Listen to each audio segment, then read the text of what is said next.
Han mama kada channel siga maikedi me ampuno ko taram oxel bolona ne ko no khurum jari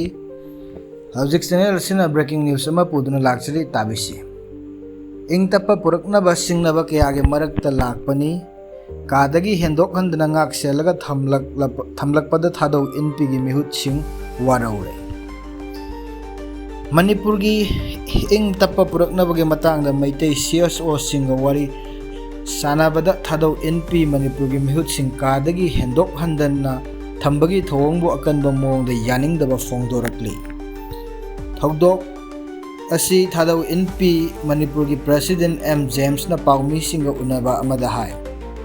Manipur gi yellow furup ama oiriba khun oina khundarakli ba Thadou singna kumja 1917 da semlakhiba malem gi ahan balanjau da Manipur gi ningthau gi damak lanthengnaki British ke mayok ta chahi taruk ngakpigani chahi ahum chopna lalhau ama hauduna Manipur ge ningtamba purakna ba hotna bada maru aiba thaudang lauki kumja 1917 dagi 1919 phaw haukiba lalhau aduda Jampi Tamenglongi Chimpu Khoktin Thang Sitalau na maru aiba thaudang lauki kumja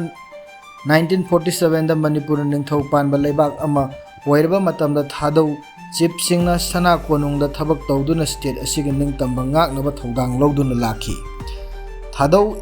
phurupti kuki ga mari leinade phurup asi Manipur gi apunba saktam kaihandana thamnaba hotna duna lakpaga loinana NRC update tawduna illegal immigrant sing halan khinaba thaurangda mapung phana sawgatli haina sum mahakna fongdokhi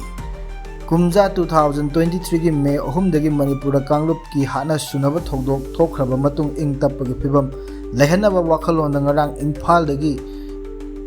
gi Classic Hotel da Maitai CSO singa wari sanaba da yawba Thadou gi luchingba sing Manipur laingak na kadagi hendok handana thambagi thawong yaningde thawong asi Manipur gi apunbagi saktam kaihan nanaba hotnabari singi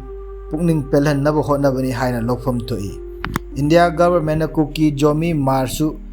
militant group singa wari sanabada Thadou gi mioi amata yawba leite ngasi phawba Thadou na karigumba makhal gi demand amata center da tawba leite maitai amasung Thadou na ing tappagi phibam hanjilnabagi matang na wari sanabada lengakna sawatpagi mahutta makhata na charangnaba phibam thoonnaba hotnare India government na Thadou Inpi Manipur gi luchingba sing athuba matamda chathok chasin tawba yahangadabani haina su fongdokhi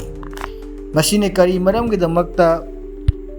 wari sanagani ana lakpa group amabo khoi fajinduna ka manungda thamlibano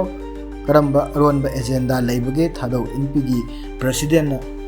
fongdorakli masine hauji ki oiba breaking news tabiri bisingbo amukana khurumjari amadi and pujarakliba paw sibu nungai birabadi channel sibu like share amadi subscribe toba kaubigunu